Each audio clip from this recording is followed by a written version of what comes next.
Tampa Hillsborough County Public Library. I'm very excited about tonight's event, which is Victory for the Vote, a conversation with author Doris Weatherford, who is with us on the line, standing by. And we're going to do her introduction in just a moment. But first, I wanted to say that today is Thursday, August 20th of 2020, a very special year, a centennial year, celebrating the women's suffrage movement and ratification and adoption of the 19th Amendment to the U.S. Constitution. That's what this week has been all about. You'll see the URL right there at the bottom of the screen, hcplc.org/suffrage. And that's going to actually stay up for a while, even though this is our last featured event for the week. We have a lot of great things on there that you can check out, links to other websites and activities and that kind of thing. So please be sure to check out that page if you have not already. We also want to give a very special thank you to our friends at the library who've sponsored some of our events leading up to now and including this week. And now, before we go further, I want to do a little shout out. Now, normally we take this time to do a book shout out, but due to the incredible topic and the rich history that is involved, I didn't want to let the moment go by without pointing out this resource. If you do not know about it and you're looking for reliable and thorough, substantive biographies of all of the amazing suffragists and other important figures in history, you can do no better than Gale in Context Biography. It is an excellent, excellent resource, and it is free. Yes, I said it, free, through just like most everything in the library, through our website. You can go to hcplc.org/research and look for biography, Gale in Context there. You'll see up here on the screen, we have featured Elizabeth Cady Stanton, who's one of the notable figures as part of the suffragist movement. And so yeah, check that out. And it's one of many great resources that we have with the library. And now I would like to introduce our special speaker, which is our local author, Doris Weatherford, who wrote Victory for the Vote. And we're actually going to bring her on the line right now. Welcome, Doris. Hi. Thank you, Matthew. Thank you very much. Take it away. As you can see on the cover, Nancy Pelosi, the Speaker of the House, the first and only, so far, female Speaker of the House, wrote the introduction for this book. And I want to read from the first few paragraphs. 170 years ago, she said, 300 women and men gathered at Seneca Falls, New York, and shook the world with a simple proclamation. Quote, "We hold these truths to be self-evident, that all men and women are created equal." With those words, the women of Seneca Falls ignited a relentless, generations-long struggle by Americans' women to secure what is rightfully ours, the sacred right to vote. Yet for more than 70 years after, the full promise of voting equality would be denied to America's women. When the 19th Amendment finally passed, the headline said, "Women given right to vote." But women were not given anything. They struggled for the right to vote. For decades, in the face of overwhelming challenges, brave women protested and picketed, marched and mobilized, were beaten and jailed, and finally won the right to vote. It is on their shoulders that we stand today. And then Speaker Pelosi goes on to say some nice words about my book, which we will skip, and we'll pick up here when she's talking again in her own voice. When, as Democratic leader, I went to my first meeting at the White House with President George W. Bush and House and Senate leaders, I realized that I was in a meeting unlike any other that I or any other woman had ever attended. As an appropriator and as a member of the Intelligence Committee, I attended meetings at the White House many times, but this was different. As President Bush graciously welcomed me, all of a sudden I felt very closed in to my seat. There I was with Sojourner Truth, Susan B. Anthony, Elizabeth Cady Stanton, Lucretia Mott, Alice Paul, all the suffragists who fought so hard for the right to vote. And as they sat with me on that chair, I could hear them say, "At last we have a seat at the table." And my first thought was, we want more. I liked that very much. And I think it is so important that here we are, 100 years after the 19th Amendment, and we still have not had a woman as President of the Senate or President of the United States. We may have a woman as a Vice President. We will see. But I wrote the first version of this book in 1998 for the Seneca Falls Convention's 150th anniversary. And Geraldine Ferraro wrote the introduction for it. She is dead now, but she had been nominated for Vice President in 1984. 1984. And here we are,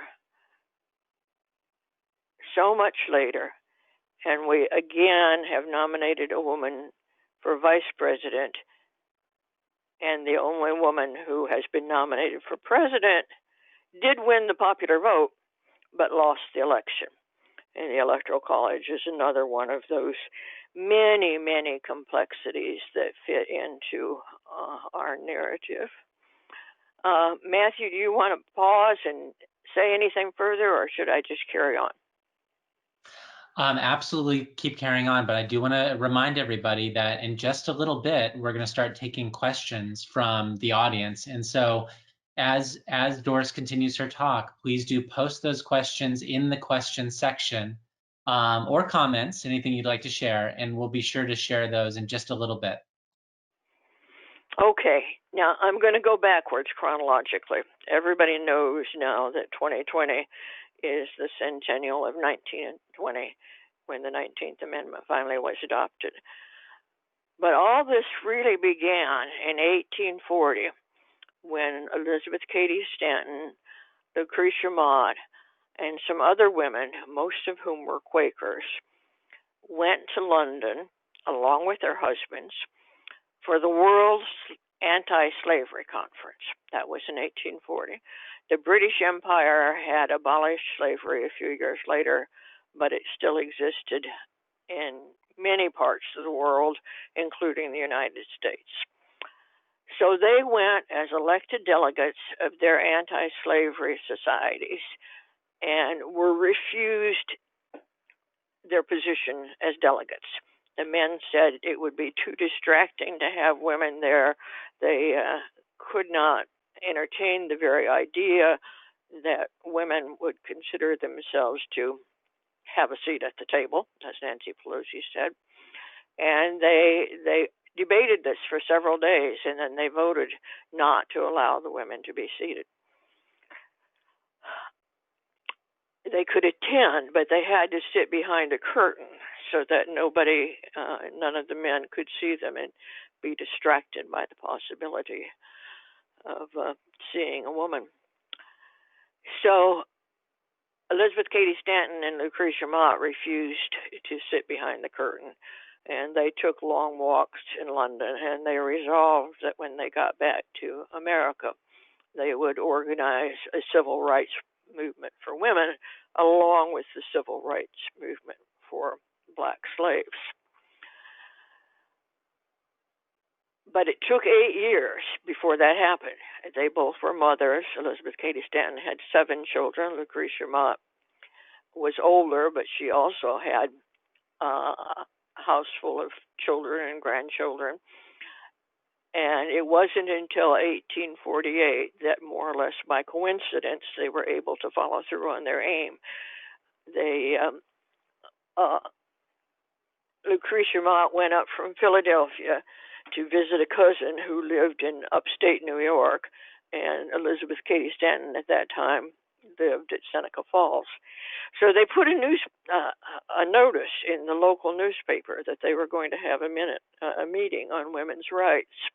It was just a 3-sentence notice, and 300 people showed up. So that was the first Women's Rights Convention. They followed up with several more. The first National Convention being in Massachusetts in 1850, and thereafter they had national conventions every year until the Civil War. Then they prioritized slavery, ending slavery over women's rights, and they did not have any more conventions until after the Civil War was over. Meanwhile, out west, men in that Wyoming territory were so eager to have women move there that the very first bill introduced into the territorial legislature was to give women equal rights, not only equal voting rights, but also equal employment rights and so forth. An amazing thing. And Wyoming women never lost that right. Unlike Utah women, who got voting rights just a few weeks later in January of 1870.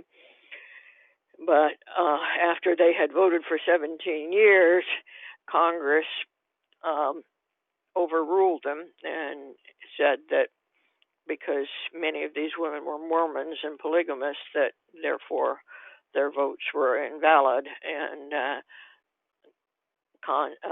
canceled their rights. When they got statehood in 1895, they got their rights back again. But all of this was very technical because voting rights are state-based. You know that now. You have a new awareness of it because of absentee voting and how the rules differ from state to state. So, although it's rarely framed this way, the biggest obstacle to women's rights is so-called states' rights.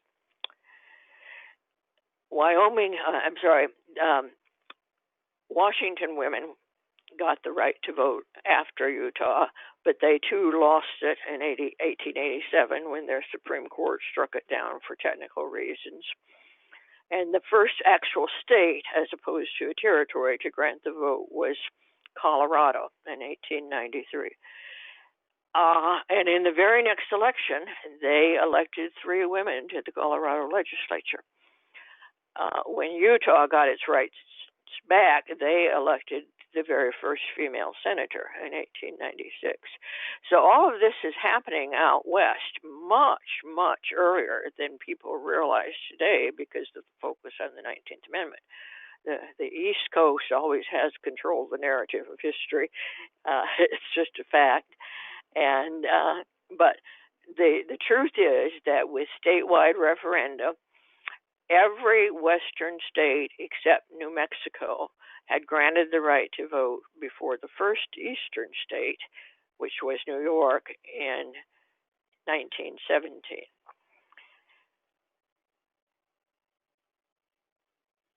Meanwhile, Congress had adopted 3 amendments after the Civil War. The 13th abolished slavery, the 14th granted black people civil rights, but mostly concerned itself with how the rebellious states were going to be readmitted to the Union. And then the 15th Amendment guaranteed the right to vote, and it simply said all citizens. It didn't say male citizens, but it clearly was Congress's intention to enfranchise black men in the South and not women of either race. So a bunch of women tested this in about more like a dozen jurisdictions throughout the United States. Women went to the polls and tried to vote. Susan B. Anthony got a lot of publicity for this, but she was actually kind of late to the show. There were women who did this in the elections in 1868 and 1870, and she finally did it in 1872.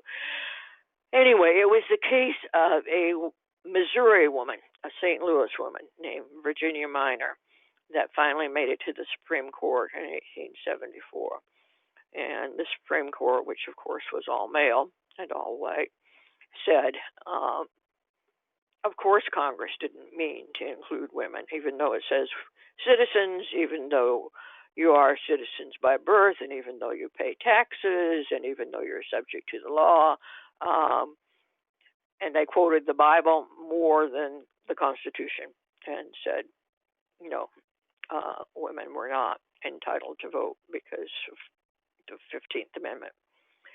So that meant that to have the right nationally, you had to win a national campaign to add a constitutional amendment spelling out that women were citizens and did have the right to vote.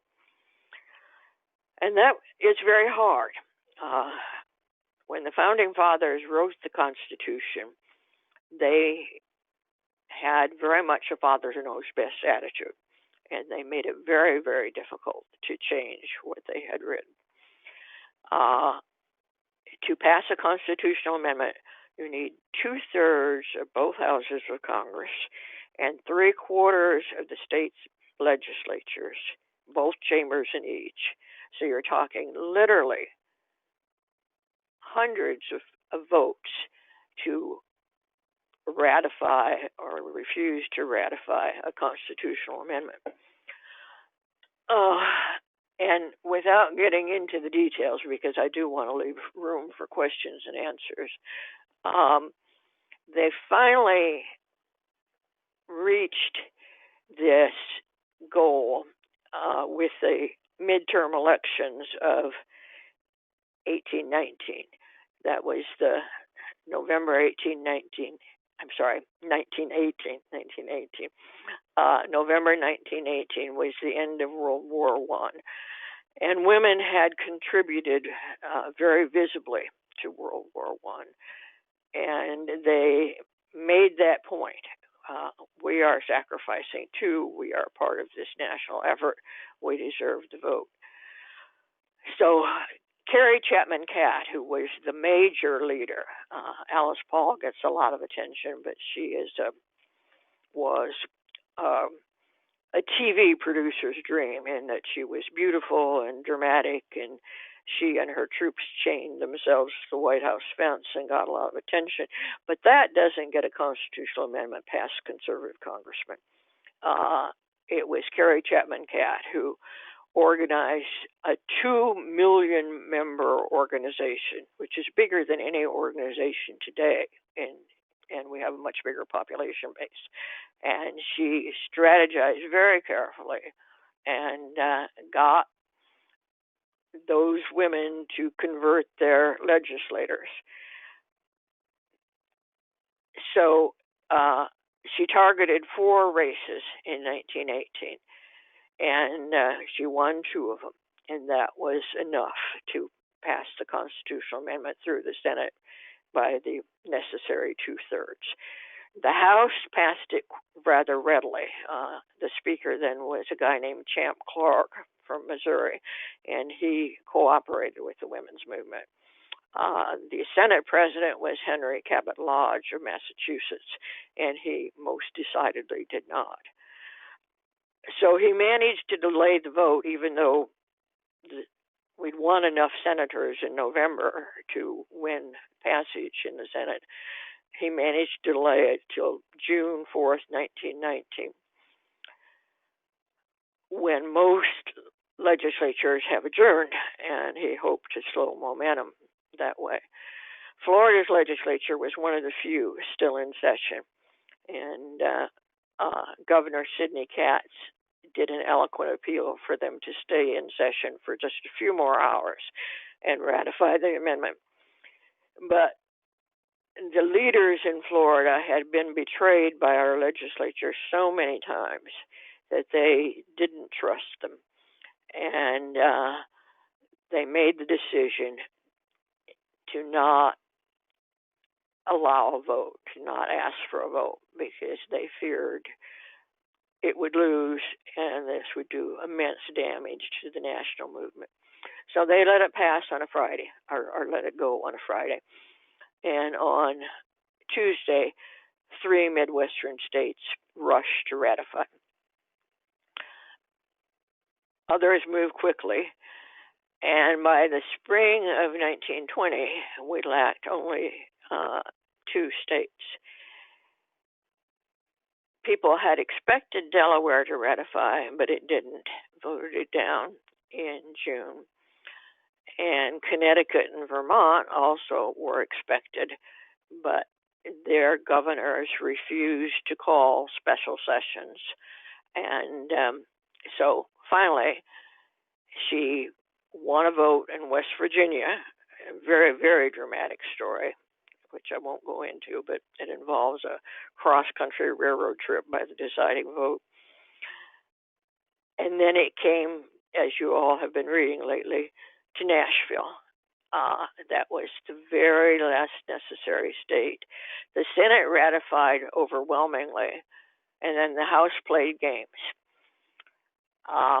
You have read recently or heard that the vote was on August 18th, and that's true. And it was a tie, 48-48, until a guy named Harry Burns, a young guy, Byrne, took his mother's advice and changed his vote, and it passed. But that wasn't the end. The members who were so opposed left Nashville in the middle of the night and went down to Decatur, Alabama, and holed themselves up for a week to try to prevent the certificate of ratification from being finalized.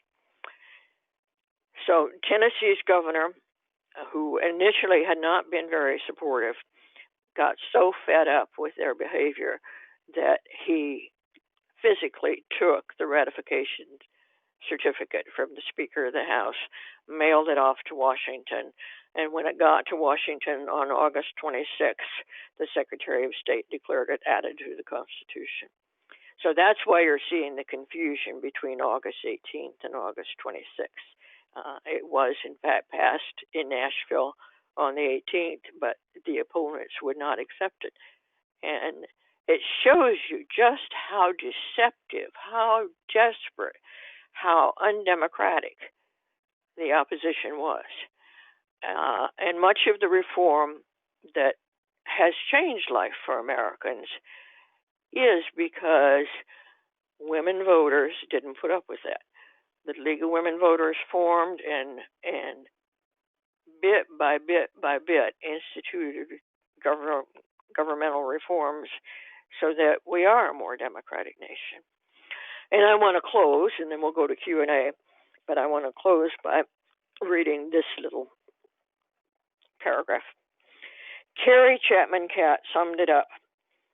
Since the 1848 Seneca Falls call for the vote, she counted 480 campaigns in state legislatures, 56 statewide referenda to male voters, 47 attempts to add suffrage planks during revisions of state constitutions, 277 campaigns at state party conventions and 30 at national conventions, and 19 biennial campaigns in 19 different Congresses. Literally, thousands of times, men cast their votes on whether or not women should vote. Literally, millions of women and men gave their entire lives to the cause and went to their graves with freedom unwon. No peaceful political change ever has required so much from so many for so long. And I'm ready for questions. I like to take questions. Excellent. Thank you so much, Doris. And I agree. It was that mighty army was so needed at that time, and still today. We're going to go into questions, and they're coming in right now. A reminder: you can put them in the questions section of your control panel or your app. Before we take a couple of those, just a quick couple of ways that you can get in contact with us after the event today, because we are running up against the clock, but I think we're going to go a little bit long tonight, which is good. So we've got a phone number there for the library, 273-3652, and then hcplc.org/contact, where you can not only send us a message, but you can also do the Ask a Librarian service and find out about how to exercise your free research resources and tools that you have available. And then there's also the events such as this one and upcoming events. We have in September, we're going to have back to school events and meetups and Hispanic heritage events and that kind of thing. You can find all of those at hcplc.org/events. And then finally, I want to make sure we get this in here to find out a little bit more about the other things that Doris has written. Please go to dweatherford.ag-sites.net. That's the Authors Guild page that has all of her information and a couple of videos as well that you can check out. I'm actually going to jump back on camera here so that I can throw some of these questions over to you, Doris. The first one is, could you shed a little bit more light about why the East lagged? You mentioned especially at the end there, Connecticut and Vermont and Delaware. Why was there such a hesitation in the East, especially as compared to the Midwest and the West? Big question. Partly, even mostly, it involved Prohibition. The 18th Amendment to the Constitution was passed in January before the 19th was passed in August. So we had outlawed alcohol by mostly male voters prior to the women having the vote. But alcohol was always tied to women's rights, and for good reasons. Property rights at the beginning of the movement, a married woman literally had no property rights. Her husband owned everything, including custody of the children. A man could will the custody of his children to someone other than the mother in most states. Women had no right to go to court in most states, which meant that a woman couldn't sue for divorce. So if you were drunk, it didn't matter. There wasn't anything your wife could do about it. You could gamble away the farm. So most women were prohibitionists, anti-alcohol, except in the West, the culture was different, and they were not the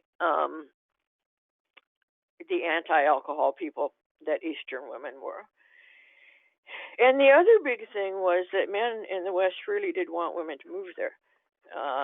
They saw women as key to ending a Wild West lawlessness and making it a civilized place. They were simply more democratic. Whereas in the East, most business interests opposed women because they knew women would be consumer rights advocates. They knew women would want better wages for other women, and they had a Victorian image of women. They just didn't include the vote. And this was true of both parties. The governors of Vermont and Connecticut were both Republicans. The governor of Tennessee was a Democrat. But that's not to say that all Democrats supported the amendment. It was very complex politics. And it didn't get solved by chaining yourself to a fence.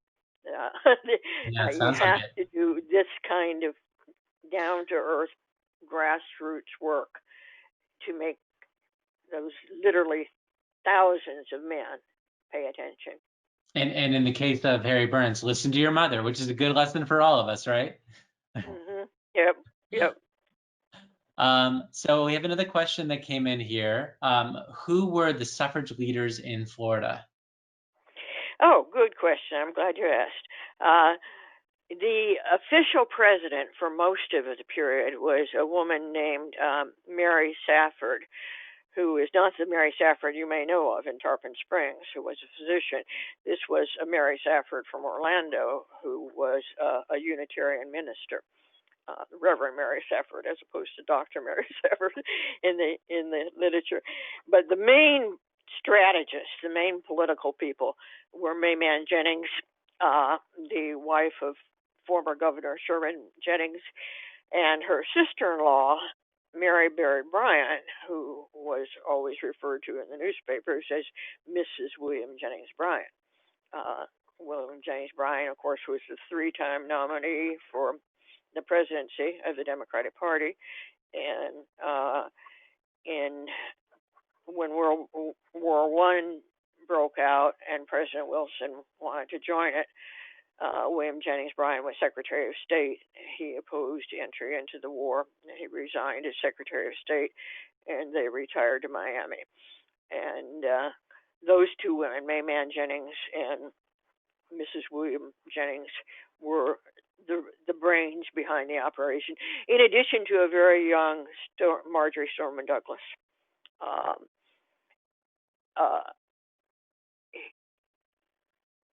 They were smart women. They knew how to organize and how to count votes. I think that's a really good point, is that in addition to the civil rights aspect of it, there has to be a pragmatic part of it, and the power kind of comes from that ability, being able to organize. It makes a lot of sense, actually. It's still very true today, no matter what you want to get done. So we have we have a couple more questions. We're a little bit over time, but we want to go ahead and take that extra time to answer a few more questions. But I would be remiss to not let everybody know that the book Victory for the Vote, that our special guest tonight, Doris Weatherford, has written, is available in print to check out through the library. If you don't know, the library is open. Not open to go inside, but open for curbside services, where you can request a book and pick it up at your local branch.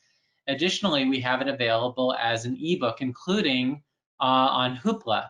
If you've not used Hoopla before, it has a lot of different kinds of materials on there, media, meaning TV and movies, and graphic novels and comic books and things like that. But there's also a contingent of wonderful ebooks, including this one. And the nice thing about Hoopla is no wait times. If you want to read this book tonight, if you have your library card number all situated, go on to Hoopla, and you can go on the website or the app for Hoopla and check out the book. You will not have to wait at all. It is unrestricted access for at least for now, and you can dive right in. So check out Victory for the Vote on Hoopla or one of the other avenues that we have available through our website.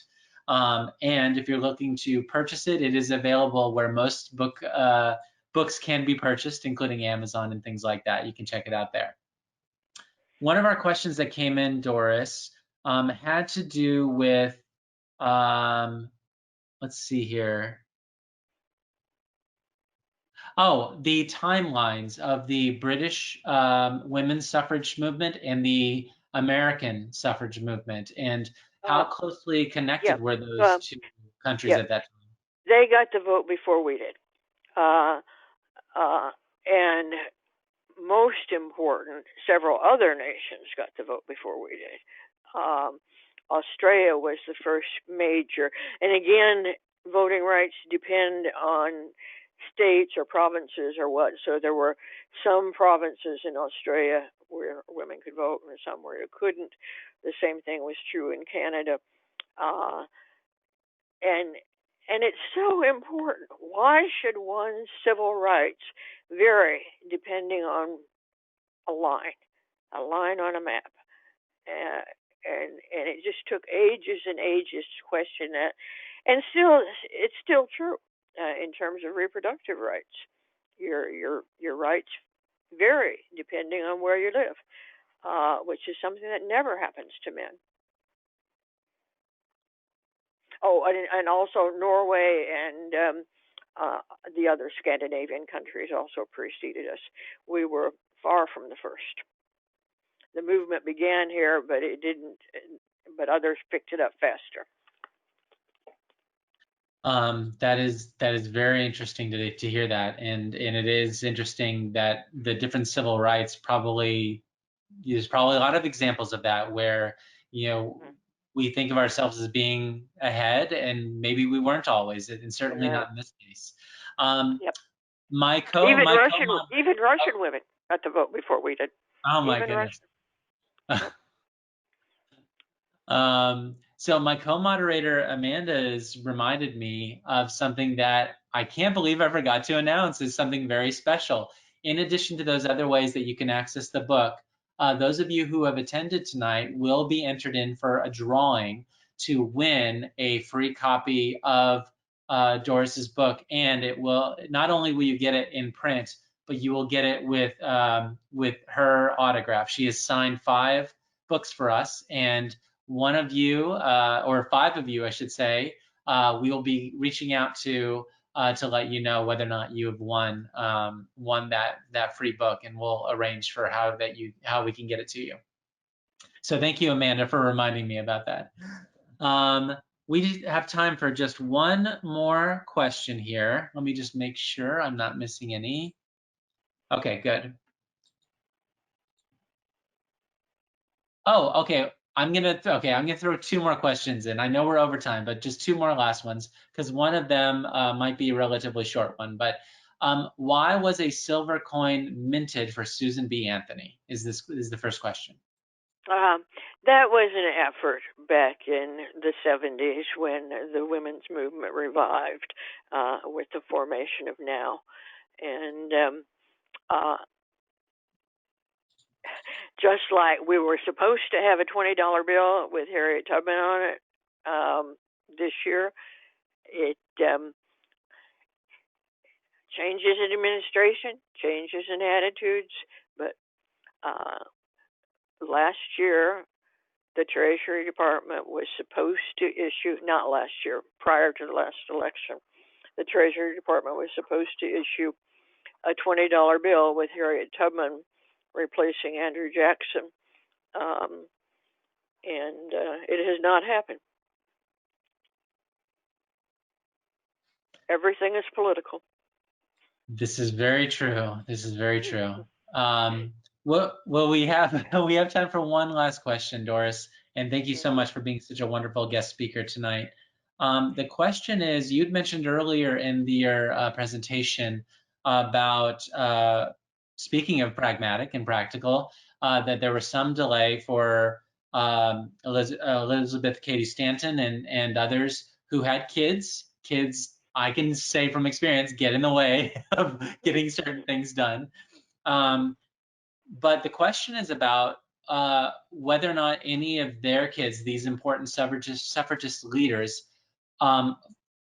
took the torch and followed in that same pursuit to pursue rights for women, whether they be voting rights or otherwise. Yeah, almost all of the suffragists were married and had children.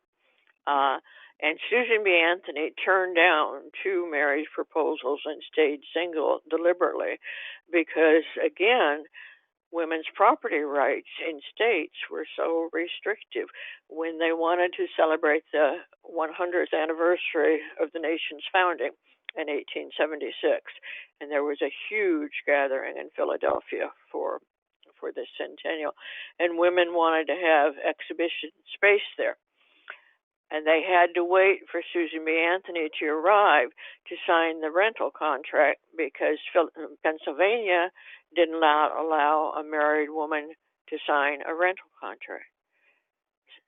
So even though Lucretia Mott lived there and lots of other feminists lived there, they were legally prohibited from signing a rental contract. And that sort of thing existed for a long, long time. Here in Florida, as late as World War II, we had to amend the law to allow women to have access to their own safe deposit boxes in banks. Prior to that, only husbands did. So, and women didn't have the right to serve on juries, and they didn't have the right to be executors of estates.